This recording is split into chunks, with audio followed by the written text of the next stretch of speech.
जानते हो परमहंस का शिष्य ज्यादा फेमस था कौन? विवेकानंद, स्वामी विवेकानंद। क्या नाम है इस आदमी का? राम कृष्ण परमहंस। इनका, ये भी बड़े आदमी थे लेकिन इनका शिष्य बने थे स्वामी विवेकानंद। और जब विवेकानंद को खूब पैसा मिला, बड़े आदमी बन गए बहुत यंग एज में ही, 1893, ध्यान से सुनो, ये बार बार नहीं बताऊंगी। 1893 में ये अमेरिका के एक शहर में गए थे, शिकागो। यहाँ धर्म संसद हुई थी, पूरी दुनिया के धर्म के लोग आए थे। बताई थी मैंने कहानी? ये नहीं बताई तो ध्यान से सुन लो, ये हिस्ट्री में भी काम आएगी। 1893 में पूरे वर्ल्ड के धर्मों के लोगों को इनवाइट किया गया कि भाई एक धर्म संसद है, जिसका जो मन करे अपनी किताब ले आना, यहाँ डिस्कशन होगा खुले में और अपनी बातों को आप रख सकते हैं। तो यहाँ पे शिकागो में किसी तरह से स्वामी विवेकानंद पहुंच गए और वहां पे कहते हैं इनको तो पता भी नहीं था कि धर्म संसद है। किसी बेंच पे सोए हुए थे, 2 दिन 3 दिन बीत गए, खाना न पीना। तो वहां किसी औरत का घर था सामने, उसने देखा ये आदमी बेचारा इतनी ठंड में बाहर बेंच पे पड़ा, उसको दया आ गई। उसने अपने घर बुलाया, वहां खाना वाना खिलाया, बातचीत की तो लगा बड़ा इंटेलिजेंट आदमी है। तो उसने कहा गुरुजी आप यहाँ कहाँ घूम रहे हैं? और उसके हस्बैंड अच्छी पोस्ट पे थे। उसने कहा मैं एक ना बहुत अच्छी धर्म संसद हो रही है, आप उसमें जाइए, आपको नॉलेज बहुत है। तो इनके हस्बैंड ने इनका नाम लिखा दिया। ये हमेशा गीता अपने पास रखते थे और अपना नहा धो के अपना और पहुंच गए वहाँ। वहाँ जैसे तुम बैठे हो ऐसे सब लोग बैठे हुए थे, बड़ा हॉल था और जैसे 100-150 देशों के लोग आए हुए थे। तो सब लोगों को कहा गया, जो वहाँ का मेन आदमी था, कि आप जो जो बुक लाए हैं उठ के अपने यहाँ रख दीजिए, जो बुक्स आपके पास हैं। फिर एक एक को उठा के बातचीत करेंगे, भाई इस बुक में क्या है, क्यों बेहतर है, तुम्हें क्यों लगता है तुम्हारा धर्म अच्छा है।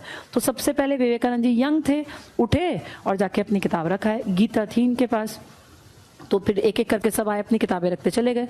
अब वो गीता सबसे नीचे दब गई, तो इनके साइड में जो बैठा था एक इंग्लैंड का आदमी, वो हंसा और बोला तुम इंडियंस की ना बस यही औकात है, तुम वैसे भी नीचे हो और देखो यहाँ तुम्हारी किताब भी सबसे नीचे है। तो विवेकानंद जी ने बड़ी अच्छी बात की। इन्होंने क्या कहा, 2 बातों से ये जाने जाते हैं। इन्होंने उस अंग्रेज को कहा कि ये नीचे रखी है ना, इसका ये मतलब नहीं कि खराब है, इसका ये मतलब है कि हर धर्म की किताब का ज्ञान छनते हुए जो बेस्ट चीज थी वो इस किताब में समा गई। इसके बाद तो ज्ञान है ही नहीं, इस पर आकर ज्ञान खत्म हो जाएगा। कितनी पॉजिटिव बात है।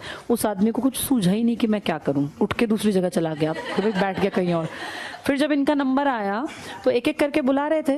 तो इतने लोगों को जब तुम्हें एक जैसी बात करते सुनते हो तुम्हें नींद आने लगती है। सब एक ही बात बोलते हैं, देश ऐसा, ये हो ये हो। जब ये गए ना स्टेज पे तो जैसे सब सोने की कंडीशन, बस अब ये और क्या बोलेगा, ऐसा नहीं होता ये और सिर खाएगा।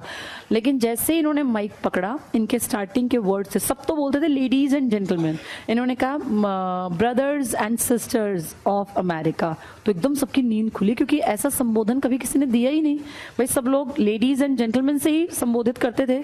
जैसे इन्होंने कहा brothers and sisters of America, तो एकदम सबको लगा ये कौन है।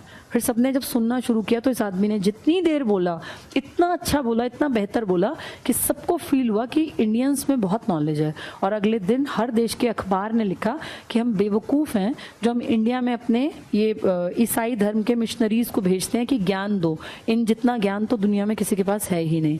तो वहाँ विवेकानंद जी का, जो कि इंडिया से ऐसी फालतू में गए थे बैठ के, इतना नाम हो गया, इतना नाम कि जब यहाँ आए ना तो बंबई में पानी के जहाज में जब ये उतरे तो इंडियंस की भीड़ खड़ी थी इनका स्वागत करने। गुरुजी आ गए, गुरुजी। जब ये गए तो कुछ भी नहीं थे और वापस आए तो गुरुजी आ गए, गुरुजी आ गए। खूब पैसा मिला, दुनिया भर के लोगों ने इज्जत दी। इंडिया में यही तो है ना, जब जाते हैं तो नहीं जानते हैं, जीत के आते हैं, दुनिया कहती है ये इंडियन है, तो अच्छा इंडिया का है, आ जाओ आ जाओ, फिर स्वागत करते हैं। फिर हमने इनका स्वागत किया, खूब पैसा मिला। इन्होंने उस पैसे को कहा भाई मैं अपने गुरुजी के कारण यहाँ तक पहुंचा हूं तो मैं उनके लिए अपना पैसा लगाऊंगा। और इसलिए विवेकानंद जी ने रामकृष्ण मिशन की स्थापना की, जिसका टारगेट था लोगों की मदद करना। तो ये मिशन जो बना था ना, रामकृष्ण मिशन, आपके देश में 1897 से, यहाँ से जो पैसा आया उससे बनाए गए थे। आ गया समझ में? ये है रामकृष्ण परमहंस के बारे में। चलो।